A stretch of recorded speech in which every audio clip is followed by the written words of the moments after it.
বৈশাখ কৃষ্ণপক্ষ ব্রতনী একাদশী ব্রত মহাত্মা ভবিষ্যোত্তর পুরাণে যুধিষ্ঠির শ্রীকৃষ্ণ সংবাদে বর্ণনা করা হয়েছে।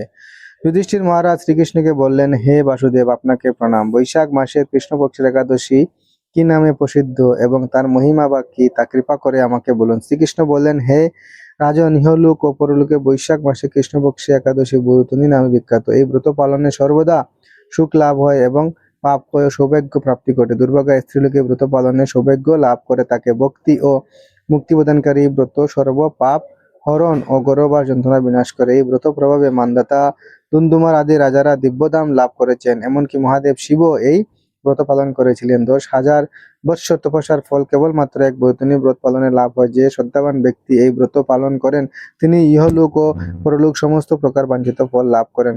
হে নিবশ্রেষ্ঠ, অশ্বদান অপেক্ষা গজদান শ্রেষ্ঠ, গজদান থেকে ভূমিদান, তা থেকে তিলদান, তিলদান থেকে স্বর্ণদান এবং তা অপেক্ষাও অন্নদান শ্রেষ্ঠ। অন্নদানের মতো শ্রেষ্ঠ দান আর নেই। পিতৃলোক, দেবলোক ও মনুষ্যেরা অন্নদানেই পরিতৃপ্ত হন। পণ্ডিতেরা কন্যাদানকে অন্নদানের সমান বলে থাকেন।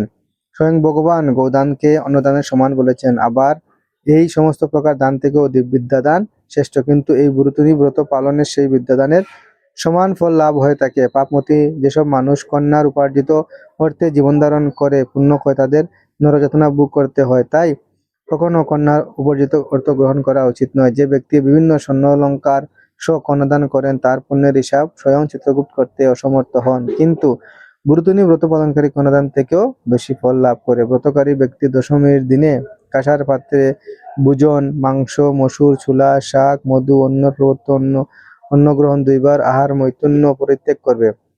দ্রুতক্রিয়া, নেশাবর্জন, দ্রব্য দিবানিদ্রা, পরনিদ্রা, পরচর্যা, প্রতারণা, চুরি, হিংসা, মৈথুন্য, ক্রোধ, মিথ্যাবাক্য একাদশীর দিনে বর্জনীয়। কাঁসার পাত্রের ভোজন, মাংস, মসুর, মধু, তেল, মিথ্যাবাসন, ব্যায়াম, 2 বার আহার ও মৈথুন এসব দ্বাদশীর দিনে পরিত্যাজ্য। হে রাজন, বিধি অনুসারে ব্রতনী ব্রত পালনে সকল প্রকার পাপের বিনাশ ও অক্ষয় গতি লাভ হয়। যিনি হরিবাসরে রাত্রি জাগরণ করে তার ভগবান জনার্দনের পূজা করেন তিনি সর্বপাপ মুক্ত হয়ে পরম গতি লাভ করেন। তাই সূর্যপুত্র যমরাজের জনা থেকে থেকে পরিত্রাণের জন্য পরম যত্নে এই একাদশী ব্রত পালন করা কর্তব্য। ব্রতনী একাদশীর ব্রত কথা শ্রদ্ধা ভরে পাঠ বা শ্রবণ করলে সহস্র গোদানের ফল লাভ হয় এবং সর্ব পাপ থেকে মুক্ত হয়ে বিষ্ণুলোক গতি লাভ হয়। জয় ব্রতনী একাদশী কি